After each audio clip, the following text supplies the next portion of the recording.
Muito bem, estamos de volta com o nosso Gazeta Entrevista desta noite e teremos um terceiro bloco muito especial. Eu recebo o vereador Rodrigo Pinto, do PDT. Hoje, uma data de grande importância para todos os acreanos que acompanharam a trajetória política de Edmundo Pinto e daqueles que também não acompanharam, mas aqueles que querem conhecer um pouco de um democrata, um homem que marcou a sua história política pela sua maneira de agir, um democrata. Há 15 anos era assassinado no quarto do Hotel Della Volpe Garden, em São Paulo, o então governador do estado do Acre, Edmundo Pinto. Após 15 anos de sua morte, nesta mesma data, centenas de pessoas comparecem ao cemitério São João Batista para levar flores e velas à sua sepultura, uma das mais visitadas neste dia. Se fosse vivo, hoje o governador Edmundo Pinto teria 53 anos. Nasceu no dia 21 de junho, mesma data do nosso querido Antônio Klemer, seu amigo, um dos mais chegados.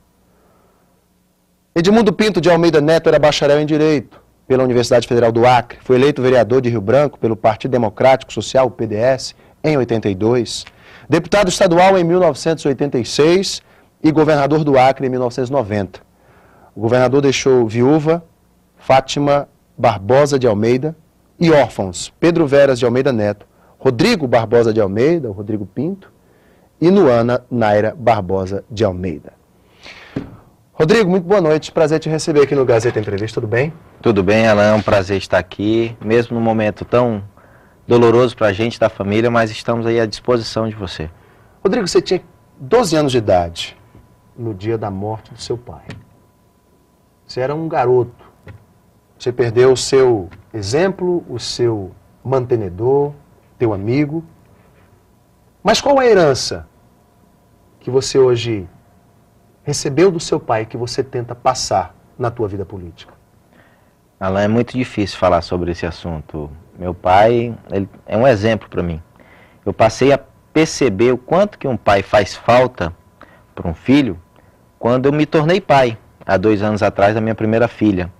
Que eu ia me arrumar no meu trabalho, colocar a gravata no banheiro, me olhando no espelho, e minha filha me abraçando, admirando, idolatrando o seu pai. E é isso que eu sinto pelo meu pai. Meu pai, como um ser humano, como pessoa, ele era uma pessoa íntegra. Era um pai fantástico, atencioso, sempre preocupado na educação dos filhos. Foi até então que nós, quando ele morreu, nós não estávamos morando no Acre. Nós fomos para o Rio de Janeiro. E eu lembro até hoje o que ele falou.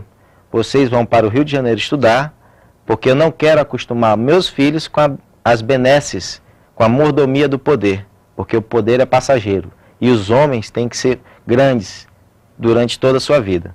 E este é o grande exemplo que eu sigo do meu pai. De um grande homem que eu vou seguir sua trajetória dia após dia, aprendendo com seus amigos e com o nosso passado, que é muito bonito.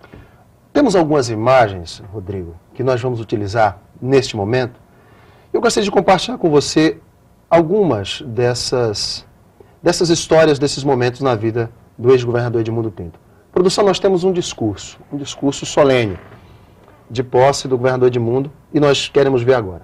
Põe no vídeo. Cumprir e fazer cumprir a Constituição da República e do Estado. Observar as leis, promover o bem geral do povo acreano e desempenhar com lealdade as funções de governador do estado do Acre. Rodrigo, você se elegeu vereador mostrando imagens do teu pai, defendendo um projeto político que o teu pai não teve a oportunidade de colocar em prática na sua amplitude, em virtude do seu assassinato. Esse projeto político que você abraçou é o projeto para o Acre hoje? Como é que você analisa o projeto do teu pai e o projeto do Acre hoje? É o projeto para o Acre hoje, Alan. O projeto político do meu pai era um projeto voltado às pessoas mais humildes, o fim da corrupção, da roubalheira que existe, infelizmente, ainda nos poderes constituídos, sejam eles de níveis federais, estaduais e até municipais. Eu abraço essa causa por convicção, por ter certeza que esta é a minha vocação. Faço política porque está no meu sangue e pratico ela dia após dia, sempre lembrando do meu pai, porque ele é meu exemplo, ele é a minha bandeira de luta. E sempre fazemos questão, neste período tão doloroso para a família, que mexemos nessa ferida, de lembrá-lo, porque mostramos que também somos fortes e bons exemplos devem ser lembrados. Eu te peço permissão para tocar num tema doloroso, mas que é preciso ser tocado. Você está satisfeito com o trabalho da Justiça para desvendar os motivos, os reais motivos do assassinato do seu pai? Você está satisfeito com o que a Justiça fez, com a tese do latrocínio? Até hoje, o que vocês pensam disso? Eu não posso dizer apenas de mim, falo nós, porque nós, a família do Edmundo Pinto, nunca esteve satisfeita, Alan. Nós nunca aceitamos latrocínio. Nós acreditamos fielmente que foi um crime político, que inclusive os assassinos estão no estado do Acre. Mas o que falta é força de vontade. São políticos que estejam preocupados em resolver esta causa, porque quem morreu foi um estadista, amado pelos acreanos de ponta a ponta, do Juruá ao Vale do Acre, mas que infelizmente estão aí, passam políticos e nada fazem. Tornam o grande legado que o Edmundo Pinto deixou como um político bom, como uma pessoa pura, na geladeira, fazem questão de enterrá-lo. Mas nós, como família, sempre os iremos manifestar, sempre neste período de maio, que é aniversário de sua morte, a nossa indignação pelo esquecimento dos líderes atuais em tentar solucionar o caso Edmundo Pinto, mas a família sempre vai estar lembrando disso. Nós não estamos satisfeitos. Não foi latrocínio. Para você ter uma ideia, você que não acompanhou o caso, vou fazer um breve relato de tudo.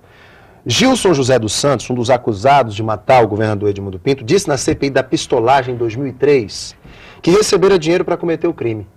Gilson e os outros 2 acusados do crime morreram na cela da penitenciária em São Paulo. E o interessante, e o curioso de tudo, os 3 cometeram suicídio. Edmundo foi assassinado um dia antes de prestar depoimento no Congresso Nacional, na CPI do FGTS, sobre o envolvimento do seu governo com o esquema PC Faria, membros do seu governo. Ele iria dizer que o governo federal só liberava verba para quem pagava comissão. Eu sinto, vendo essas imagens da vinda do caixão, as últimas homenagens ao seu pai, que a família, para não se magoar, para não sofrer mais ainda, deixou de mexer com esse assunto, Rodrigo. Mas você tem no seu coração o desejo de reabrir, de tentar reabrir o caso e aprofundar as investigações?